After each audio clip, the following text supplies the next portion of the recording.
अंधेरे में एक कमरा और एक गायब नेता शी जिनपिंग कहां है। नमस्कार, मैं रवीश कुमार। दुनिया के नक्शे पर एक देश है चीन, आबादी में सबसे बड़ा, अर्थव्यवस्था में अमेरिका को टक्कर देने वाला।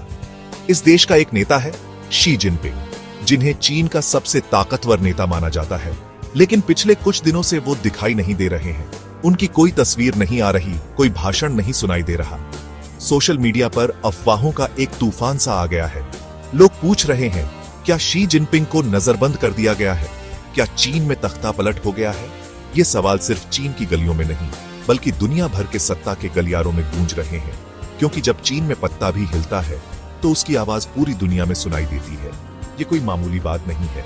शी जिनपिंग सिर्फ एक राष्ट्रपति नहीं है, वो चीन की कम्युनिस्ट पार्टी के महासचिव हैं, सेंट्रल मिलिट्री कमीशन के चेयरमैन हैं, यानी सत्ता की हर चाबी उनके हाथ में है। ऐसे ताकतवर नेता का अचानक गायब हो जाना कई सवाल खड़े करता है। क्या पार्टी के अंदर उनके खिलाफ कोई साजिश चल रही है? क्या उनकी सेहत ठीक नहीं है?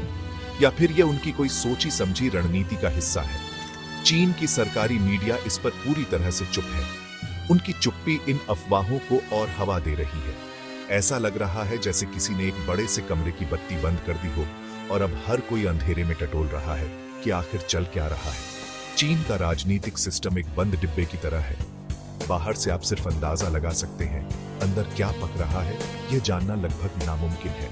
शी जिनपिंग ने अपने शासनकाल में अपने सभी विरोधियों को एक एक कर किनारे लगा दिया था। उन्होंने भ्रष्टाचार के खिलाफ एक बड़ा अभियान चलाया, जिसके निशाने पर ज्यादातर वही लोग आए जो उनकी सत्ता को चुनौती दे सकते थे। उन्होंने संविधान में बदलाव करके अपने लिए आजीवन राष्ट्रपति बने रहने का रास्ता भी साफ कर लिया था। ऐसे में यह सोचना भी मुश्किल लगता है कि कोई उन्हें चुनौती दे सकता है। लेकिन राजनीति में कुछ भी असंभव नहीं होता। हो सकता है कि उनकी नीतियों से परेशान कुछ पुराने नेता एकजुट हो गए हैं। आज 3 जुलाई 2025 है और दुनिया की निगाहें बीजिंग पर टिकी है। हर कोई उस एक खबर का इंतजार कर रहा है जो इस रहस्य से पर्दा उठाए। शी जिनपिंग की यह गैर मौजूदगी सिर्फ एक व्यक्ति के गायब होने की कहानी नहीं है। यह एक ऐसे देश के भविष्य पर सवाल है जो दुनिया की सबसे बड़ी ताकतों में से एक है। अगर चीन में सत्ता का संघर्ष होता है तो उसका असर सिर्फ चीन तक सीमित नहीं रहेगा। उसकी लहरें भारत से लेकर अमेरिका तक हर किसी को प्रभावित करेंगी। इसीलिए यह जानना जरूरी है कि इस बंद कमरे के अंधेरे में आखिर चल क्या रहा है, क्योंकि उस अंधेरे का असर हमारी और आपकी जिंदगी पर भी पड़ सकता है। जब सत्ता के केंद्र से कोई खबर नहीं आती तो अफवाहें खबर बन जाती हैं। चीन में भी यही हो रहा है। सोशल मीडिया पर हर घंटे एक नई कहानी जन्म ले रही है। कोई कह रहा है कि शी जिनपिंग को बीजिंग एयरपोर्ट पर गिरफ्तार कर लिया गया जब वह विदेश दौरे से लौट रहे थे। कोई कह रहा है कि उन्हें घर में ही नजरबंद कर दिया गया है और सेना ने सत्ता अपने हाथ में ले ली है। इन अफवाहों को बल इसीलिए भी मिल रहा है क्योंकि हाल के दिनों में चीन में बड़े पैमाने पर फ्लाइट्स रद्द की गई है। लोग इसे किसी बड़ी सैन्य हलचल से जुड़कर देख रहे हैं। क्या यह सब किसी बड़े बदलाव का संकेत है या फिर यह सिर्फ एक सुनियोजित तरीके से फैलाया गया झूठ है?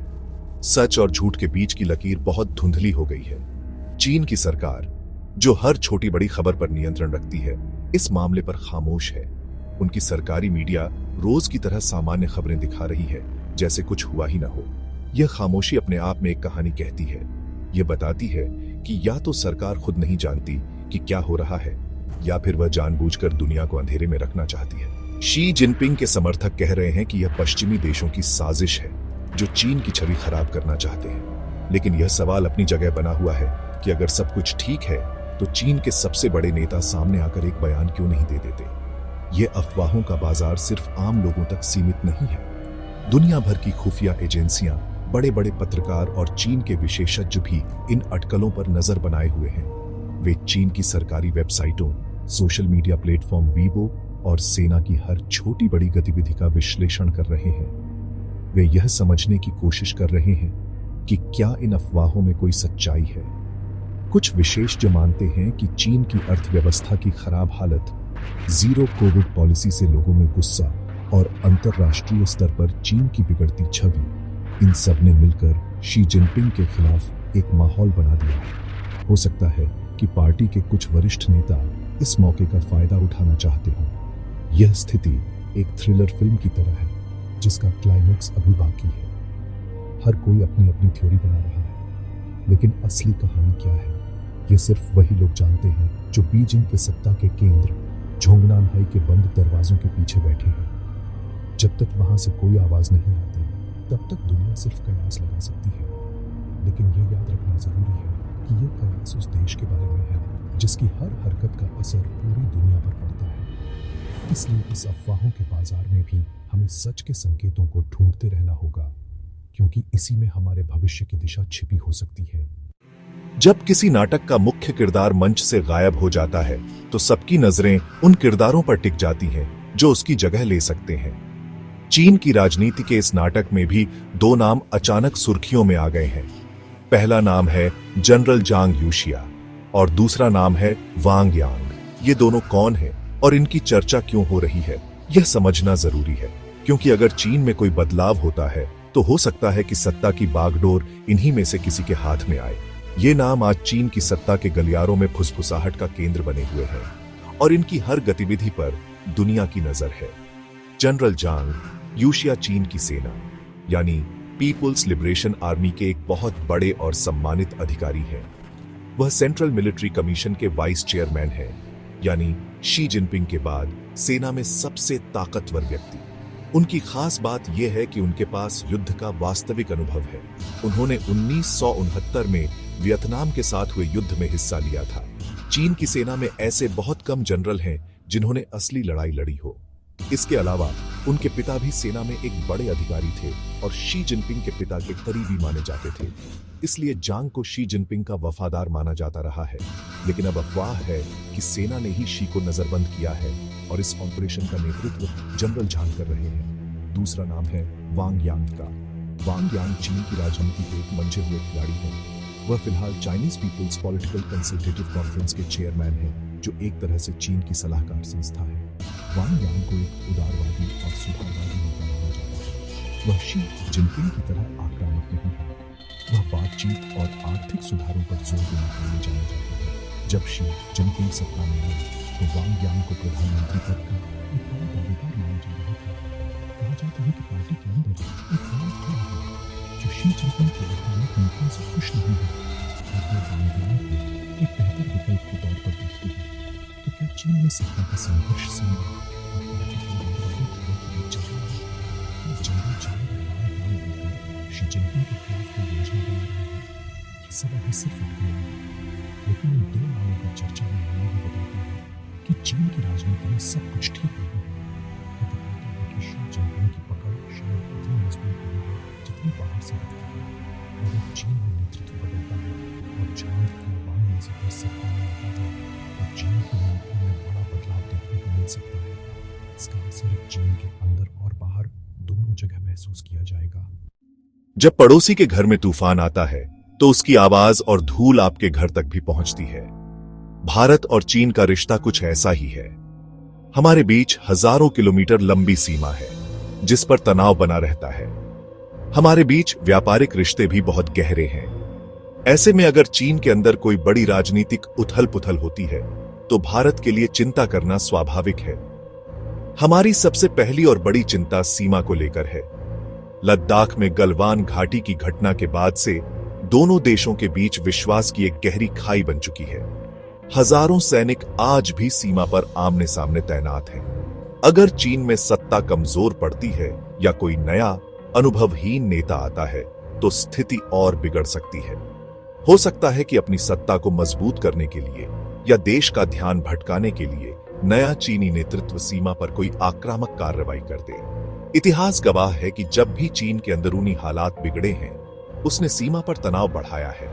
1962 के युद्ध के समय भी माओ अपनी सत्ता को लेकर आंतरिक चुनौतियों का सामना कर रहे थे। इसीलिए भारत को इस समय सीमा पर पहले से कहीं ज्यादा सतर्क रहने की जरूरत है। हमें हर छोटी बड़ी हरकत पर नजर रखनी होगी, क्योंकि एक छोटी सी चिंगारी भी बड़ी आग का कारण बन सकती है। चिंता सिर्फ सीमा तक ही सीमित नहीं है। चीन की राजनीतिक अस्थिरता का असर हमारे आर्थिक रिश्तों पर भी पड़ेगा।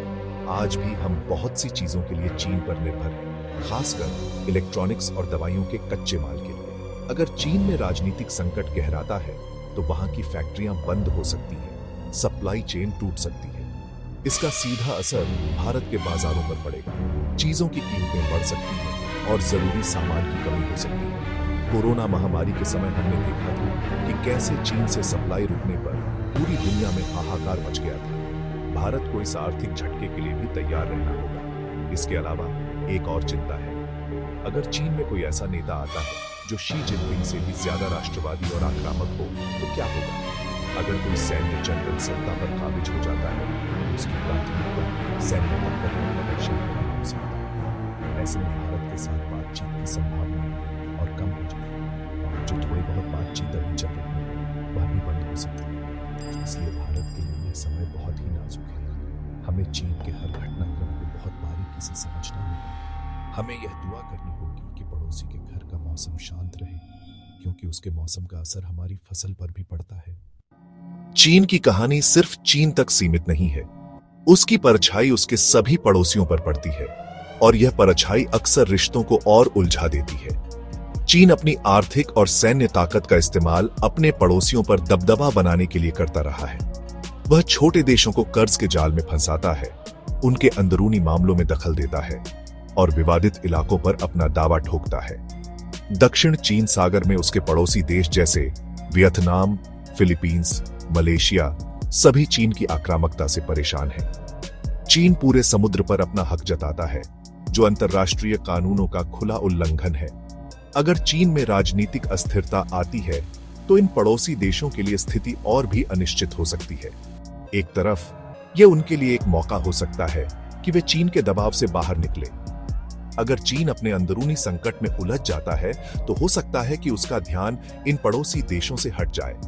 लेकिन दूसरी तरफ खतरा यह भी है कि अपनी कमजोरी छिपाने के लिए चीन इन देशों के प्रति और भी ज्यादा आक्रामक रुख अपना सकता है। वह यह दिखाने की कोशिश कर सकता है कि भले ही उसके घर में जो भी चल रहा हो, बाहर उसकी ताकत कम नहीं हुई है। इसलिए ये सभी देश भी चीन के घटनाक्रम पर सांस रोककर नजर बनाए हुए हैं। चीन की महत्वाकांक्षी बेल्ट एंड रोड इनिशिएटिव यानी BRI परियोजना ने भी कई देशों को मुश्किल में डाल दिया है। चीन ने इंफ्रास्ट्रक्चर बनाने के नाम पर पाकिस्तान, श्रीलंका, नेपाल और कई अफ्रीकी देशों को भारी कर्ज दिया है। श्रीलंका का उदाहरण हमारे सामने है, जो चीन के कर्ज के बोझ तले दबकर दिवालिया हो गया और उसे अपना हम्बनटोटा बंदरगाह चीन को 99 साल के लिए लीज पर देना पड़ा। अगर चीन में सत्ता बदलती है तो इन परियोजनाओं का भविष्य क्या होगा? क्या नया नेतृत्व इन कर्जों की शर्तों को और कड़ा कर देगा, या फिर वह इन परियोजनाओं से अपना हाथ खींच लेगा, जिससे ये देश बीच मझधार में फंस जाएंगे? यह स्थिति दिखाती है कि चीन के साथ जुड़ना एक दोधारी तलवार की तरह है। एक तरफ विकास और निवेश का लालच है, तो दूसरी तरफ अपनी संप्रभुता खोने का खतरा। भारत हमेशा से अपने पड़ोसियों को चीन के इस कर्ज के जाल से सावधान करता रहा है।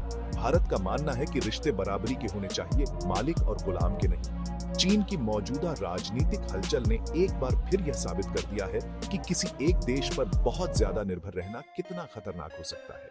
यह पड़ोसी देशों के लिए एक सबक है कि उन्हें अपनी विदेश नीति में संतुलन बनाए रखने की जरूरत है। आओ, भारत और पाकिस्तान का रिश्ता पहले से ही बहुत जटिल और तनावपूर्ण है। इस रिश्ते में चीन का किरदार एक ऐसे तीसरे कोण की तरह है जो समीकरण को और भी बिगाड़ देता है।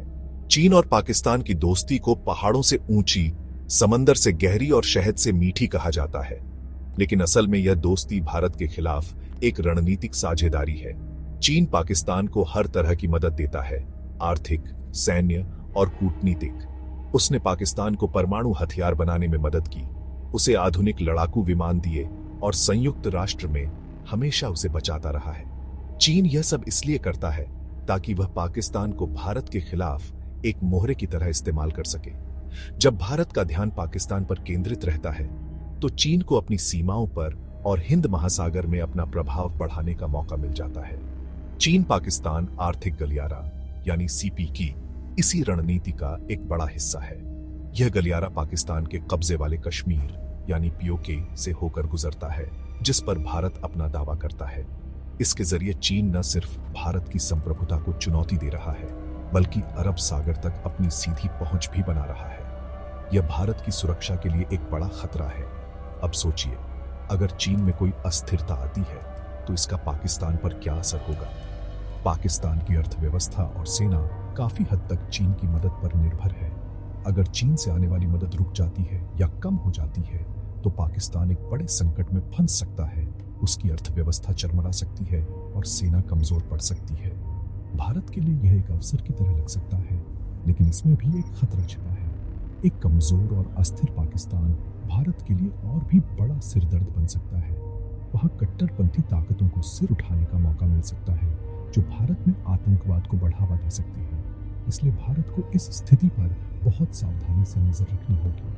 हमें यह सुनिश्चित करना होगा कि पाकिस्तान की अस्थिरता का फायदा आतंकवादी संगठन न उठा पाए। दूसरी तरफ अगर चीन में कोई ऐसा सैन्य शासक आता है जो पाकिस्तान को और भी ज्यादा आक्रामक बनाने की कोशिश करता है, तो भारत को दो मोर्चों पर एक साथ लड़ने के लिए तैयार रहना होगा। चीन पाकिस्तान का यह गठजोड़ भारत के लिए हमेशा से एक चुनौती रहा है। चीन की अंदरूनी हलचल इस चुनौती को एक नया और अप्रत्याशित मोड़ दे सकती है।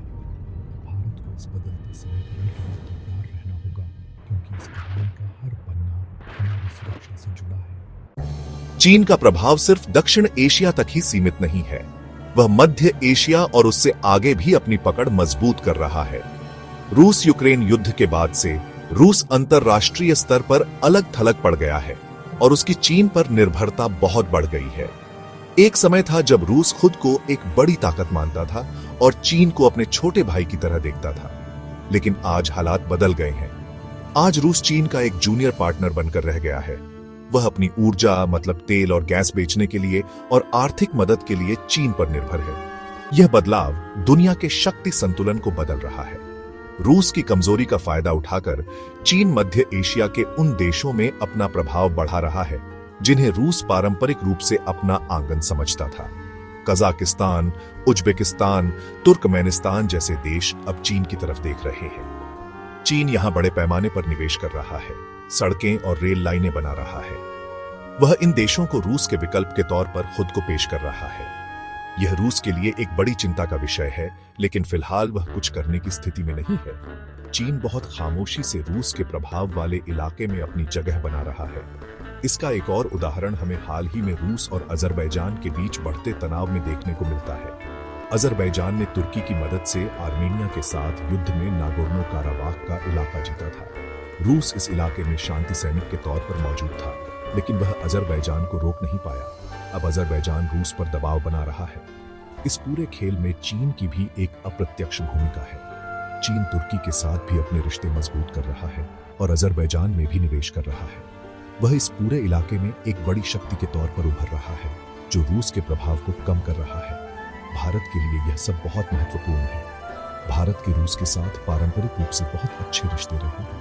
रूस हमारा सबसे बड़ा हथियार सप्लायर रहा है, लेकिन अब जब रूस खुद चीन पर निर्भर होता जा रहा है, तो भारत को अपनी रणनीति पर फिर से सोचना होगा। क्या हम भविष्य में रूस पर इतना भरोसा कर सकते हैं? क्या रूस चीन को दबाव में लेकर भारत के हितों के खिलाफ कोई कदम उठा सकता है? ये सवाल आज भारत की विदेश नीति के सामने खड़ा है। चीन सिर्फ हमारे पड़ोस में ही नहीं, बल्कि हमारे दोस्त रूस के आंगन में भी अपना दबदबा बढ़ा रहा है, और यह भारत के लिए एक नई चुनौती है। चीन की राजनीतिक अस्थिरता भारत के लिए कई तरह के खतरे पैदा कर सकती है, और ये खतरे सिर्फ सीमा तक ही सीमित नहीं है। आज के दौर में युद्ध सिर्फ जमीन पर नहीं, बल्कि इंटरनेट की दुनिया में भी लड़ा जाता है। इसे साइबर वॉरफेयर कहते हैं। चीन इसमें माहिर है। अगर चीन में हालात बिगड़ते हैं, तो वह भारत का ध्यान भटकाने या उसे अस्थिर करने के लिए बड़े पैमाने पर साइबर हमले कर सकता है। ये हमले हमारे power grid, banking system, stock market, सरकारी वेबसाइटों और रक्षा प्रतिष्ठानों को निशाना बना सकते हैं। कल्पना कीजिए कि अगर एक दिन पूरे देश की बिजली चली जाए या बैंकों का सारा डेटा उड़ जाए, तो क्या होगा? ये एक बहुत बड़ा खतरा है, जिसके लिए हमें तैयार रहना होगा। दूसरा बड़ा खतरा है गलत सूचना, यानी फेक न्यूज और प्रोपेगेंडा का। चीन का सरकारी तंत्र झूठ फैलाने में माहिर है। वह सोशल मीडिया और अन्य माध्यमों का इस्तेमाल करके भारत में भ्रम और अविश्वास का माहौल पैदा कर सकता है। वह जाति, धर्म और क्षेत्र के नाम पर लोगों को भड़काने की कोशिश कर सकता है। वह सीमा पर हुई किसी छोटी घटना को बढ़ा चढ़ाकर पेश कर सकता है, ताकि भारतीय लोगों में सरकार के खिलाफ गुस्सा पैदा हो। इस तरह का सूचना युद्ध समाज को अंदर से कमजोर कर देता है। हमें इस अदृश्य दुश्मन से लड़ने के लिए भी अपनी तैयारी मजबूत करनी होगी। तीसरा खतरा हमारे पड़ोसी देशों से जुड़ा है। चीन लंबे समय से भारत के पड़ोसी देशों जैसे नेपाल, बांग्लादेश, श्रीलंका और मालदीव में अपना प्रभाव बढ़ाने की कोशिश कर रहा है। वह इन देशों को भारी कर्ज और निवेश का लालच देता है।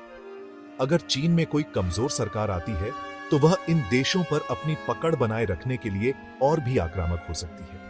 या फिर अगर चीन इन देशों से अपना निवेश वापस खींच लेता है तो वहां आर्थिक और राजनीतिक अस्थिरता पैदा हो सकती है, जिसका सीधा असर भारत पर पड़ेगा। भारत को अपने पड़ोसियों के साथ रिश्ते और मजबूत करने होंगे ताकि वे चीन के किसी भी दबाव या लालच में न आए। इन सब खतरों को देखते हुए यह साफ है कि भारत को सिर्फ अपनी सेना को ही नहीं बल्कि अपनी पूरी व्यवस्था को मजबूत करना होगा।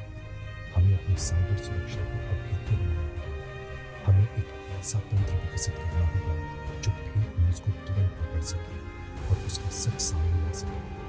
हमें अपनी अर्थव्यवस्था को आत्मनिर्भर बनाना होगा ताकि हम चीन पर अपनी निर्भरता कम कर सकें। चीन की मौजूदा हर चाल हमारे लिए एक खतरे की घंटी है कि हमें याद दिला रहा है कि हमें हर तरह की चुनौती के लिए तैयार रहना होगा, चाहे वह सीमा पर हो, साइबर स्पेस में हो या फिर हमारे अपने समाज के अंदर हो। तो सवाल उठता है कि इन परिस्थितियों में भारत को क्या करना चाहिए। हाथ पर हाथ धरकर बैठना कोई विकल्प नहीं है। सबसे पहला और सबसे जरूरी कदम है सतर्कता। हमें अपनी खुफिया एजेंसियों को और भी ज्यादा सक्रिय करना होगा। चीन के अंदर हो रही हर छोटी बड़ी घटना पर हमारी पैनी नजर होनी चाहिए।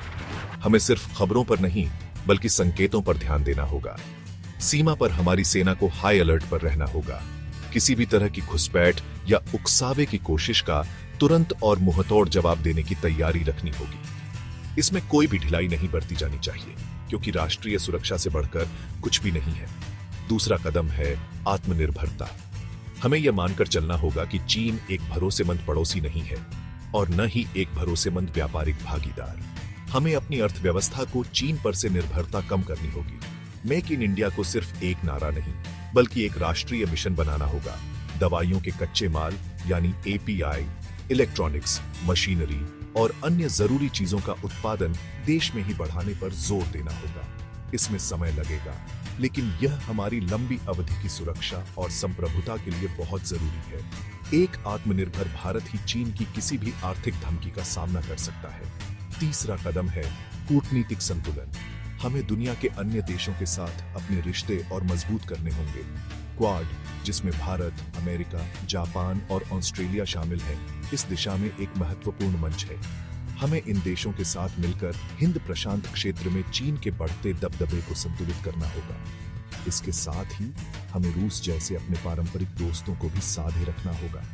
हमें अपने पड़ोसी देशों जैसे नेपाल, बांग्लादेश, श्रीलंका और मालदीव की मदद करनी होगी ताकि वे चीन के कर्ज के जाल में न फंसे। एक मजबूत और स्थिर पड़ोस भारत के हित में है। अंत में सबसे महत्वपूर्ण है राष्ट्रीय एकता। चीन या कोई भी बाहरी ताकत हमें तभी कमजोर कर सकती है जब हम अंदर से बंटे हुए हों। हमें जाति, धर्म, भाषा और क्षेत्र के नाम पर लड़ना बंद करना होगा। जब देश पर कोई संकट आता है तो हम सब सिर्फ भारतीय होते हैं। सरकार, विपक्ष और देश के सभी नागरिकों को मिलकर इस चुनौती का सामना करना होगा। चीन की हर चाल को नाकाम करने के लिए एक एकजुट भारत सबसे बड़ा हथियार है। चीन में चाहे शी जिनपिंग रहे या कोई और, भारत को अपनी तैयारी पूरी रखनी होगी क्योंकि एक मजबूत, आत्मनिर्भर और एकजुट भारत ही अपने भविष्य को सुरक्षित रख सकता है। नमस्कार।